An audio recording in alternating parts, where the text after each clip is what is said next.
Hey Rockstars, I'm JB, expert salesperson and master presenter. I'm the doctor, psychologist, and behavioral expert. This is the Entrepreneur Mastery Lab podcast. We're high-performance coaches that help service-based professionals and entrepreneurs take their skills to the next level. 70% of entrepreneurs fail, which is why every week we have real talk with real entrepreneurs to help ensure you are not one of them.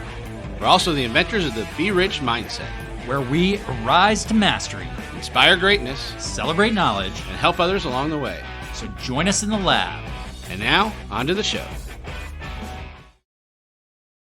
What is up, everybody? Welcome back to the lab. I'm JB. I'm the doctor. For all of our returning listeners and viewers, thank you so much for joining us again. If you are new to the podcast or the YouTube channel, welcome. This is a conversation we have every week with real professionals, whether it's just ourselves or some of our special guests, where we try to give you the best impact and insight possible so you can level up your business. So if you haven't already, go ahead, give us a like, a subscribe, a follow, so we can help impact even more people moving forward. Push all them buttons. That's it. That's it. So, Doc, what's new, man? What's been going on? It's a beautiful day in the neighborhood. It is, actually. I'm going with. Gorgeous. It is actually very beautiful outside. I want to actually say goodbye to you guys. Go outside. You might not notice I'm here or not. So if I disappear at any moment, it's because I'm going outside. It's beautiful. The weather's a weird topic to talk about on a podcast because who knows when we're listening to this, but it is at that time of year. We're moving into the start of Q4 here, where South Florida actually becomes bearable again. You're out of the worst of the heat, and it's so nice. It's getting dark again early. I don't like that part. So I want to go take the sun while I can get it. See you guys later. Have a good day. All right. Well, we're done with you anyways. You've talked as much as you ever do on a podcast. So we're I mean, I'm pumped. We've got somebody joining us here today that I have come to know a little bit, and he's absolutely awesome. We've got Jonathan Vega of Sotheby's International Realty joining us. Jonathan, welcome. Hey, thanks for having me. Thank you so much. Thank you so much for having me, guys. I'm excited to be here. Yeah, you're welcome, man. And do us a favor, or our audience a favor, really. Just kind of share a little bit about who you are as a real estate agent and kind of what you're about, so they can get a better feel for you. For sure. So my name is Jonathan Vega. I work with Sotheby's International Realty out of Coral Gables, Florida. I am a top producing agent. I was ranked top 1.49% of realtors nationwide. And Brickell Mag put me at top 20 under 40 professionals. And I think it had a lot to do, those things had a lot to do with my social media and, my creativity and my unorthodox thinking and methods of selling real estate. So I'm sure we'll get into that in this video, but I like to have fun. I like to be different. And I think that's kind of how I've gotten to where I am in the business. Yeah. And so I'm gonna highlight something there. 1.49% out of like 1.6 million licensed agents, right? Yeah. It's a lot. Impressive, man. Thank you, man. I appreciate that. Thank you. It's been it's been a dream come true for that. I was always dreaming that. So it's a good number when there's a point in there somewhere. Yeah, right. Point percentage. And it's only taken you like 30 years to do it, right? You're like 50, aren't you? Yeah. I'm 55. I got 10 kids. It's but it's not 1.5. It's funny how they did 1.49. I'm like, why 1.49? Why not 1.5? But that's cool. And so for all our listeners, by the way, Jonathan is definitely not 50 years old. I think you're a little closer to 20 than 50, if I had to guess, man. Yeah. I'm 25. Yeah, so you've done this quick. You've done this real fast. I mean, I guess it depends on who you're asking. I mean, I've been in the business about, let's say, 8 years almost. I started right out of high school. So I say 7 to 8 years, something like that. I started when I was 18. 18 years old, right out of high school. I worked as an assistant to a top agent in my company for about 3 years. And then afterwards, I worked on a team for a year, and then since then, I've been building my team and my brand. So it's been fun. Man, that's the cool thing about that is you're nearly a decade in experience-wise, but you're only 25, and it just goes to show how much we can accomplish if we start something early and get running on it early. Did you know you wanted to be a real estate agent? I mean, was this something like, hey, I'm 16. This is definitely what I'm going to be doing in my life, or what's up, man? No, I mean, it wasn't ever a thought, honestly. Like, as a kid, I remember I was always looking out like the car window on the way to school with my mom. I'd always be like, that's going to be my house. That's going to be my lot. I'm going to build my mansion on that house. Like, I had always like dreamed like that and always like loved homes. It was always something that I loved. But I never thought of selling homes, right? I never even kind of knew that was a thing. I just got into it because I was tutoring kids in high school, and one of the parents of the kids that I was tutoring happened to be a real estate agent right when I graduated high school. I was going to go away to UCF, college out of away from home, but I ended up staying, and I told her, hey, I'm staying, and she said, hey, come work with me, and now fast forward, I got into the business. I learned that I loved it, and what I loved about it was that I could really be myself and be creative and do different things, and I could get business and make money doing that. So that was really like the whole thought process with it, and I always knew that I wasn't going to work for somebody. Like, I was never a 9 to 5 person. I knew that from the day I was like as a little kid. I always knew I was going to have my own business. I was going to run my own thing, and then I was going to work for myself. That was always something I've known since I was little. So when I saw that I could accomplish that in the business that I'm doing, it just went hand in hand with what kind of my goals and my dreams were always as a kid, right? So it just worked out. Life brings certain opportunities sometimes, and when you seize the opportunities that come into your life, and you actually take advantage of them and do what you're supposed to, and it turns into other things, and this is what it turned into for me. You talked about creativity, right? And that's a Yeah. big part of what you think made you as successful as you've been so far, is the creativity. Just kind of talk our audience through how you've been creative, what makes you so unique in the real estate world, because it's an incredible story. Yeah. So, I mean, look, the issue for me when I first, I guess, started, I was an assistant, then I was on a team. When I branched off on my own, the thing for me was that I was 21 years old. Why would anybody who has a multi-million-dollar property, which is what I'm trying to target, why would they use a 21-year-old who doesn't even own or has never lived in a multi-million-dollar property to sell that? Like, how could somebody with that lack of experience, that lack of life experience and knowledge, how could somebody why would they trust me? Right? Why would they do that with me? So I decided that I really had to get creative and think outside the box, and do things that other people weren't doing in order to stand out. And so that's when I really started the whole thought process. I mean, initially, I just started doing open houses every single weekend. I would do open houses for other agents in my office, and I did that for years. I did 2 open houses Saturday and 2 open houses Sunday, and that was a way that I could get out into the community, learn how to show people, and meet people who actually had the money, because nobody my age was buying multi-million-dollar properties, and nobody that I know, no one in my sphere really has that kind of money, right? So I had to go out and make those connections. So I did that, laid the groundwork, doing open houses Saturdays and Sundays, 4 days a week, sacrificed all the weekends while my friends were partying and having fun in college and drinking their life away. I was here every single weekend, just grinding it out. As I started doing that, I was meeting people, and then I was starting to slowly but surely doing videos at the open houses. I would take videos of properties, and I realized that people would really engage with it. And then they would engage even more when I would be silly and do some dances and do some pun or funny jokes and just like being myself. And even like in every video, like if I mess up, like I still post it. Like, I was just being authentic and fun and genuine. And people started to catch on to it. People really, started to enjoy that. So I would just do it more and more and more and more and more while continuing to do everything else needed to do in the business. So I was just doing everything. And little by little, as I would get away with one thing, I would get a little more edgy every time. So example is I did a video of me dancing. The first time I posted it of me dancing, I was at an open house and I was just like doing a dance, whatever. And somebody commented on there, dude, give it a rest, act more professional, and you'll sell more. I promise. Literally exactly like that. I never forget it. One day I'm going to make a shirt with "Dude, give it a rest." Promise you. But he posted that, and then Right after that, the response from like the people that followed me at the time was like crazy. Everybody was attacking the guy. The guy ended up deleting the comment, like trying to like disappear and make like if it was never like a thing. Like, and after that, I kind of realized I'm like, you know what? There's always going to be people that don't like what I do, and there's going to be people that like what I do. I don't care to attract people who don't like what I do, because the people that don't like what I do, they don't have the same values as me. They're not. We were never going to jive anyways, right? Because that's just who I am.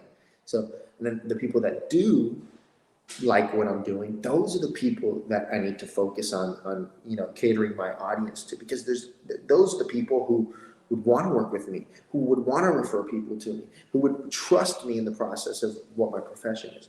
So that's when I really had that reality check for that. And after that happened, I just kept getting edgier and edgier. Like, because the dancing, I was scared. I would post, and I was actually scared. My heart would race.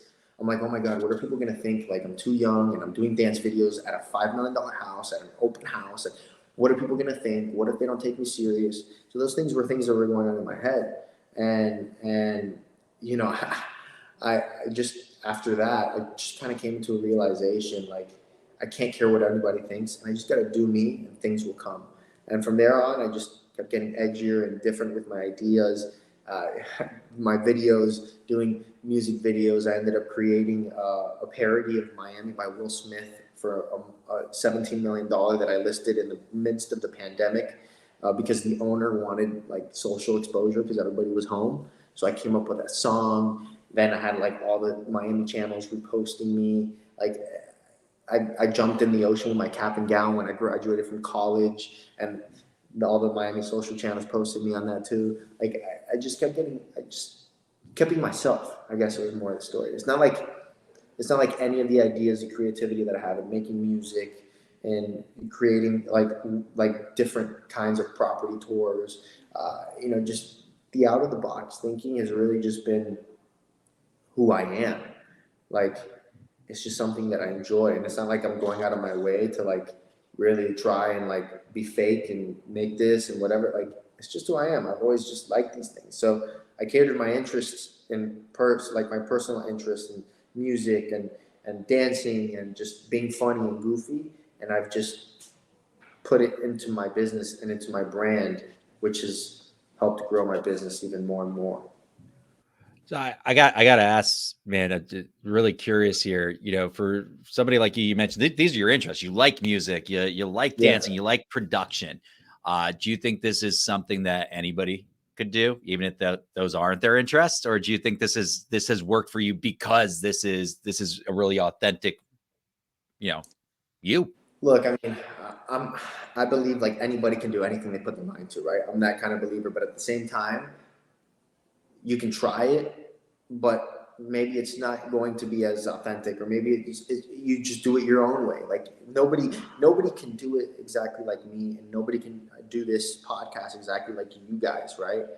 Anybody can really do anything. You just got to make it your own way. Anybody can sell real estate. They just got to sell real estate their own way. Anybody can do more, sell mortgages and be a mortgage broker, but they do things their way. They have their ways and systems and way of doing it. We're all different in our own ways, right? So it's just a matter of incorporating those things that make you unique and putting it into your business. That's honestly what I think.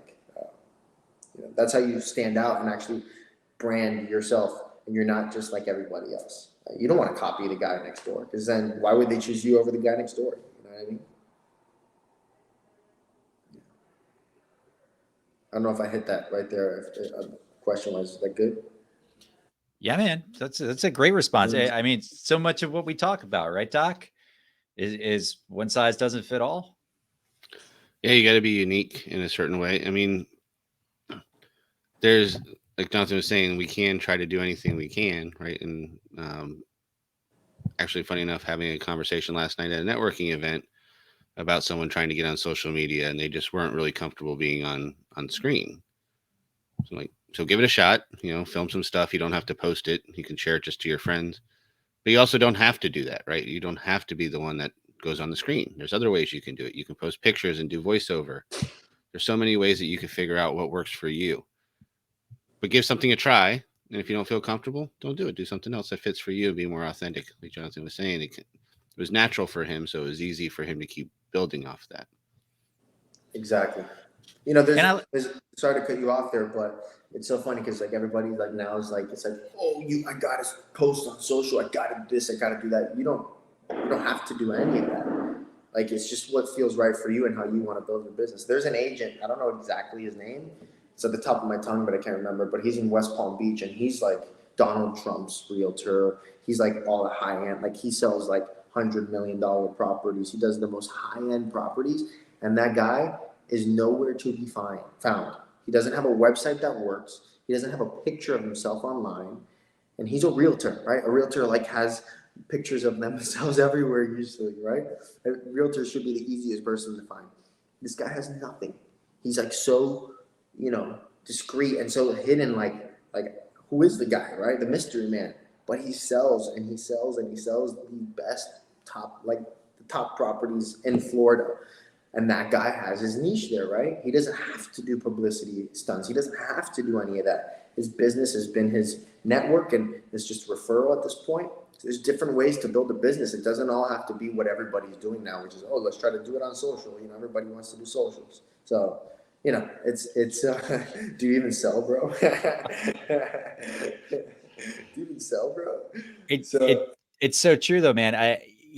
We're having this conversation last night with another real estate agent where, just because a system or a process worked for somebody else doesn't mean it's going to work for you. Right. And it could have worked for them yesterday. And that doesn't mean it's going to work for you today. Right. You're different people coming from a different place.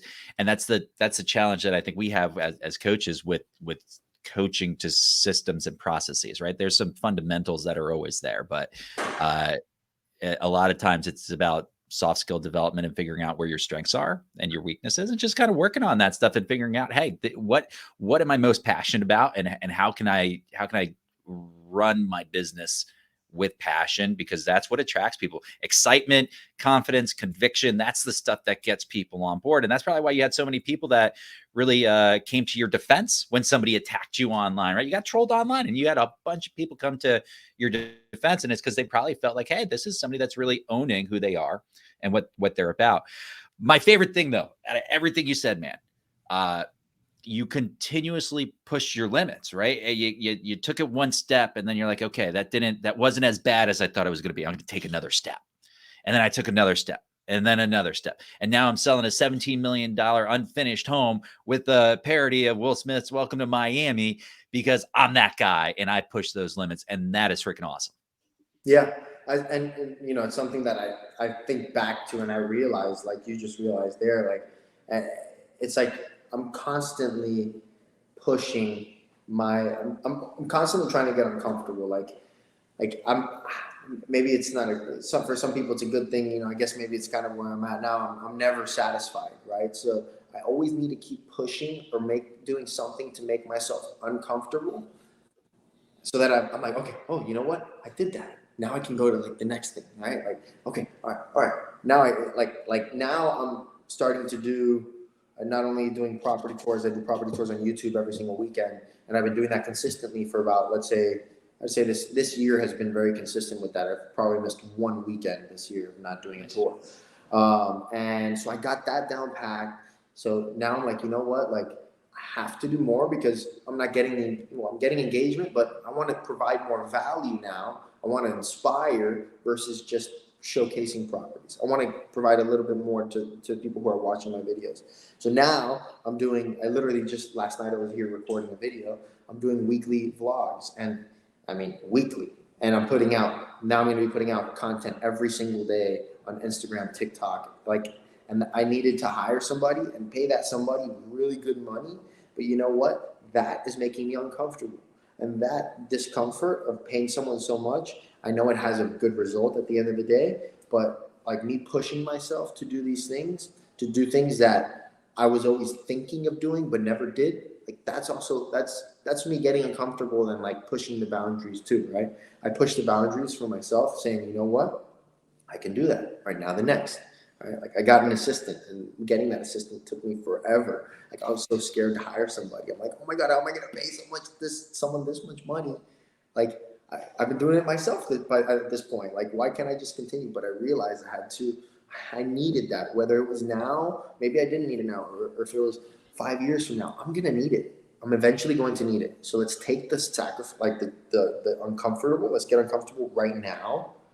Get used to that, and then just figure things out as they come. And so now I have my assistant full time, and now I have somebody on my team like that. I never thought I was gonna have that so soon. So like, it's just things that have gradually you just continue to test the limits of what you thought you were capable of doing as a person. Because we all have, this is a very powerful thing up here, right?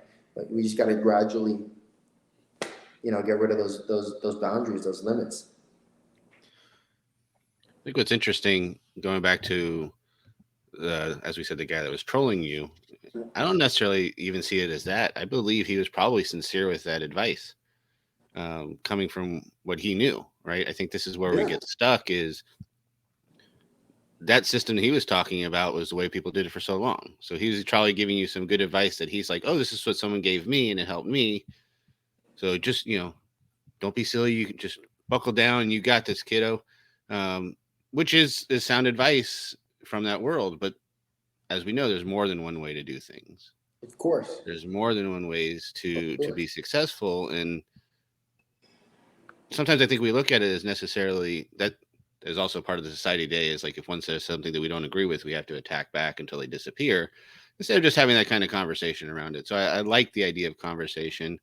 I want to make sure that we don't always think someone that says something that isn't really in alignment with what we're thinking is necessarily bad, because he probably also had some validity to what he was saying. So we can take these advices from all these people and hear it in different ways, and then kind of grow from there. So I agree. I agree with you, Doc, but I'm gonna argue a little bit too. The forum and the method and in all likelihood the intention that was displayed by that, right? Because it was not a DM, right? This is something that went public. Hey, you're doing it wrong, right? And he tagged two of his buddies too. Yeah. So you could be right, Doc, right? This could be about somebody like, hey, you want to be successful like I am in this profession. I've been doing it for years. Do it this way. But that to me seems like a more of an ego-driven, oh, look at this scrub or this fool doing something silly, and that's never going to work. It's a public call out. So maybe you're right, but if you're right, then that person, I don't know how professional they are in the first place, because that's not the appropriate forum to have that sort of conversation. If that's really sincerely what they were trying to do. It's just my gut instinct. He could have sent me a DM. I mean, look, I never took offense to it, because I understand everybody has a different perspective, right? Everybody does. And I take all advice that I get. A lot of people tell me, give me advice. And I never, ever brush anybody's advice or things that they say off. I think if you're getting advice from somebody or you're getting feedback from someone, you take it, you absorb it, and you either make the necessary corrections or, you stick to your gut and what you're doing. I mean, it's just, feedback is always needed, right?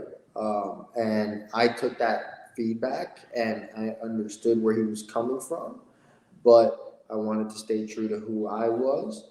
So I didn't let up, and it just fueled me to prove him wrong. Right? Because, I guess, we're competitive at nature as human beings, some more than others. I'm very competitive, right? So when somebody tells me I can't do something, I want to do that thing even more. That's just who I am. So, maybe thanks to that guy, I am what I am today, right? Thanks to that guy, I was able to see certain things that people, some people like, some people don't, and I'm just going to keep riding this wave and doing what I'm doing, and whatever happens, happens. So maybe that's, everything happens for a reason. And I have no hate towards that, towards like, I was cool with that comment. It didn't really it just caught me by surprise, but. Well, I think that's what I'm saying too. Some of it, I mean, I didn't see the comment. I have no idea the context. I think my idea is just the bigger, more macro of, there is more than one side to people's view on a lot of things. Now, he could have been trolling. He could have been, just an asshole. There's plenty of them out there. But the idea that even how your reaction to it is very unique. Someone else might have read that comment, shrieked down, deleted all their music, and said, "No, I need to go back and do the other thing because this guy said that." or I don't want to get this kind of feedback from him. So it is really different how we handle all these things. You took it as a challenge. Other people might take it as a slight. So we really have to not put too much weight in any of the comments and just realize that sometimes, and it is the beautiful thing about text, and as someone who works with a lot of couples in my other world, don't communicate through text very well because it doesn't delay emotion. It just, you read it from your own perception all the time. So if you're in a bad mood, it's bad. If you're in a good mood, it's good. So always just be careful with that. Have you ever texted with somebody that ends every sentence with a period? And you're like, are they angry with me? Like, why are they so upset on text message? Every sentence has a period. And you're like, that's not normal. That's not natural. Stop putting periods on there. So here's the beautiful thing about, and this is the misconception sometimes, like sometimes the phone, if you hit space twice, it puts a period automatic. So if someone's just typing a sentence, it's adding periods. But that's where I say about misconception. Trust me, there's a lot of couples I've had to talk off the ledge because of a slight wording issue or a misplaced punctuation. So I get it. I use periods a lot because I do the double space. Because I know I just go double space. I've always texted very proper though, and people would always tell me, especially when I was younger, because the younger kids, when I was younger, especially everybody's like WTF and LOL and whatever, and like I would do that, but I would use periods and stuff. And people would be like, "What is it? Why are you putting so many periods? Why doesn't this guy like me?" Such a chip on his shoulder, man. My girlfriend, when we first started dating or whatever, and I would text her, she was like, "Wow, this guy's like super serious. Is he like, why does he text so serious?" And then like in person, he's like super light, but he texts super serious. Like it's just, that's why it's always good to just get on the phone and just, "What's up? Call me. What's going on?" Have a conversation. Exactly. It's amazing how far that'll go, right? Just chatting with someone. It's true. It's true. So man, ton of success, evolution of social media, putting music and dance into the work that you do, going viral over that. I mean, it's clearly led to a lot of the success. And now kind of looking forward, it's adding more value. So it's taking more than just entertainment and adding more value. Where do you kind of see this growing from here? What's the end result? What's the end goal you want to achieve with the work you're doing, man? Man, the goal that now I have in mind is, I want to create a business that's fully recession proof and fully anything proof. That's really my goal is being able to build something that it's proof to recessions, but also maybe a business that I don't always have to be there involved. I am young and I plan on working hard for the next many, many years to come in my life. But, eventually as I get older and I do start having kids and stuff like that, I do want to have systems, people in place that things are kind of just working on their own. That's the ultimate goal. And I want to create a culture. I want to create a community as well. I want to be able to inspire other people. My dream has always been to, speak at seminars and inspire and uplift people. So, that's always been like the dream. So, eventually what I want this to be is, that the success that I have through real estate, I'm able to show other people how to achieve that and help other people achieve that as well. Whether it's by bringing people on the team or, even through social, I want to just be able to help and inspire other people. That's always been my goal. Try to be a little more selfless with that respect. And, my way of thinking is that I really do have to be successful with my business. And through the success of my business, then I'll be able to help others. Focusing on myself, and I think it's true to anybody. If you want to help other people, you got to help yourself first. You got to really go down deep, figure yourself out, and then when you figure yourself out, your confidence and the things that you have in your life and whatever, like everything going on, that'll just inspire other people, right? So you got to really find that from within. So it's a lot of focusing on the business, building that, and so eventually that I could build like some sort of community. That's the goal. I want to have a big brand, known throughout. And when anybody thinks of real estate, they think of me as well. That's another cool thing. But more the inspiration is the important thing for me. Is helping other people. It's exciting, man, and I'm hoping that we're going to be one of the first great platforms you have to start doing just that, because I think your story is pretty inspirational, right? Just the idea, hey, I started young, I got going, I pushed my limits, I pushed my comfort zone. I did it personally, I did it within my business too. It wasn't just decisions about myself, it was decisions about my business. And then I saw success, and now I want to build on it and grow on it and do more and provide that for others to join me and build out the culture and community. It's a great vision, man. It's really exciting. So I'm looking forward to watching it. Yeah, man. There's nothing more inspiring than like, being like in a room with other people that are inspiring and motivating you too, right? And just being able to build like a culture like that, or not only a culture, but a community, right? A community of people who inspire each other, who push each other. Because the mental is such a strong thing, right? We all, as human beings, we have our ups and our downs. Some days we feel great, and some days we don't. Some weeks are amazing, then the next week could be awful. Like last week was a great week for me.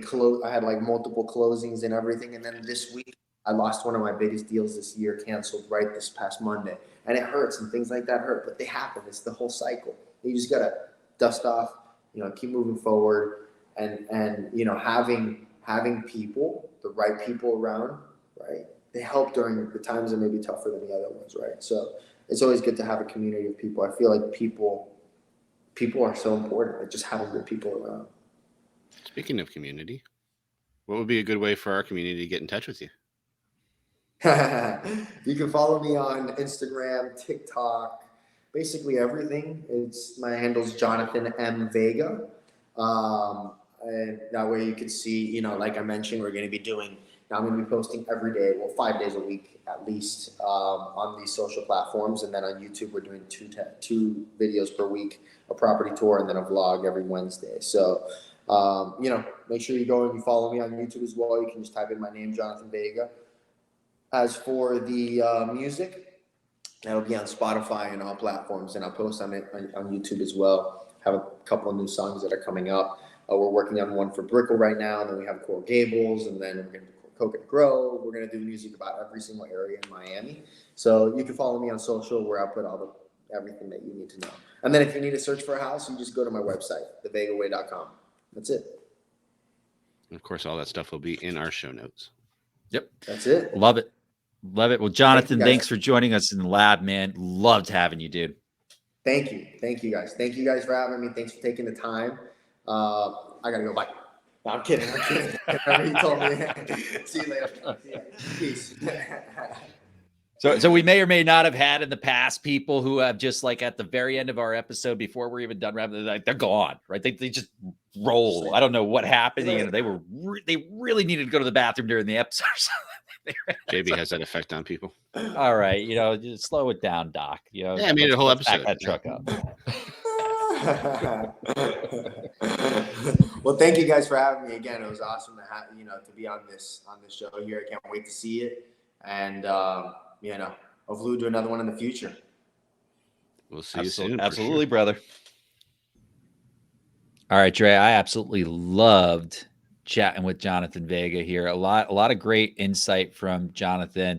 A few things I took away that I wanted to kind of take a closer look at when it's just you and I, and here's some of your thoughts around. Number one being creativity in business and finding something that you're passionate about.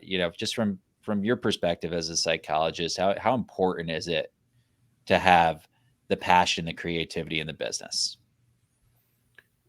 I think there's a mixed bag with that. I think it's very important for the idea of having energy and wanting to keep up with the work, right? Like doing something you enjoy is good for your passion. Find your passion, they say, right? So I think there is an added value of enjoying and being passionate about the things you're doing, but I don't think that is a prerequisite, as much as a lot of people like to say. A lot of people do really well in businesses that they're not passionate about. They just happen to be really good at.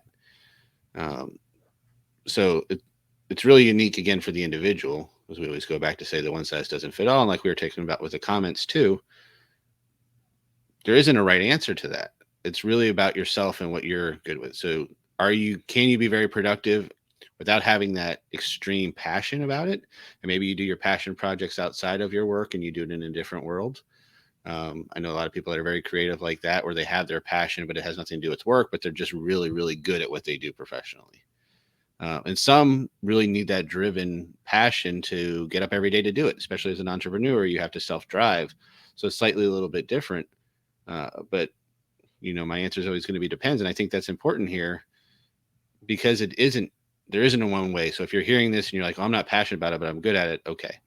If you hear that you're very passionate about something and you're learning more and that drives you, then okay. It really is about what you're feeling for yourself. And that's where I go back to like finding practice and what works for you. And I had a conversation with somebody about that just last night where I mentioned, you need passion in your life. And a lot of the work we do with people is to help them find passion, but it doesn't have to be in your business, right? Just because you are in business doesn't means your passion needs to be there. There's plenty of people who have tried to take passions and turn it into business and they've lost their passion. And there's plenty of people that have tried to turn their business into passion and they've lost their business. Doesn't always have to be the two of those things together. Passion can be outside of the business. So I appreciate that because it really is an interesting perspective. One of the things Jonathan mentioned, he had that person kind of try to shut him down a little bit online. Maybe they didn't want him to stop making an effort to be a professional. They didn't believe that the approach he was taking was the right approach. So they made a comment about it, and he chose to respond to that in a certain way, and he called it as a challenge. From where I sit, what a great response, because look at the success he's had because he took that on as a challenge. And what I'm curious from your perspective is this an instance where that response is a better response than some others? What do you think about that? It was definitely a better response for him, right? So it worked really well for him. It was something that he used as motivation to fire him up to keep going. I wonder, because he said he read that comment and took it to heart a little bit. But then he said his community came to his defense and rallied around him to keep doing that. So I wonder, without that community saying that motivation behind it, would he have taken and run with it? Or would he have done like what we talked about with others, where they might look at that and be like, oh, I have to change. So again, there's probably more at play than one thing that we're thinking. I think it is great that he did take it for motivation. If that guy was strictly being a troll, the message also I like to give to people is think about the energy it takes someone to write a negative comment and what they have to be going through. So don't ever take that stuff personal. And that's how you can look at it. My initial way to look at it was, oh, maybe he was actually trying to give good advice. He also could have been trying to troll. And more than one thing's generally true in a lot of these things. So just taking it, personally, see how you can. I wouldn't say let any one person be your motivation or your detriment of doing something. So you shouldn't look at one singular comment and say, I'm going to do it because of that, or I'm not going to do it because of that. It should just be one little message that you have along the way. Yeah. Well, one safe takeaway is his response worked for him. It did. To your point, right? Which is exactly what you said. And I don't think we can dismiss the effect of support from his community. And we're on an island a lot of times as entrepreneurs and professionals. And so to have some people really support you, you think it's an easy ask to have support from people, but it's a lot more rare than it's common. We just don't see it as much as you'd expect. And even the littlest ask can be a lot for people. So to get that support, I have no doubt helped. Whether or not he would have continued down that path, who knows? But it must have helped. It couldn't hurt. So it's just very interesting. But we recently had a blog and a podcast about managing behavior. And a lot of managing behavior is managing how we respond to external stimuli. And this was a great story about how he responded and how that propelled him to where he is today. So just really enjoyed that. Doc, thanks, man. I think it's very helpful to hear your perspective from that side of things. Again, if you're still joining with us, you're still listening or watching, thank you so much for joining with us. If you haven't liked, subscribed, and followed yet, please go ahead. As you can see on the screen here, if you're watching YouTube, we have Evolved Networking coming up. We try to do that every month, depending on the release of this podcast. October 27th is the next date we're doing something with Evolved Networking. So if you're local to Southeast Florida, do not miss it. All these details are in the show notes. And with that, I'll let the doc talk a little bit about something else we've got going on. Yeah, check out our stuff. We have a couple of free gifts to give away. We have a 7-minute masterclass to R.I.P your time. And we also have a 6 methods to make sure your business doesn't fail. Just click those things below. You can always check us out on our website and get a lot more information at jbandthedoctor.com. Right on. So we have a 7-minute masterclass to R.I.P your time. R.I.P method to 2 extra. I was saving time by saying it quickly. You just ruined the whole thing. All right, man. All right. Whatever you got to say. Whatever you got to say. But thank you all for joining us. As always, we appreciate you. We could not do this without our audience, our listeners, and our viewers. So thank you so much. And with that, I'm JB. I'm out. Peace out, yo.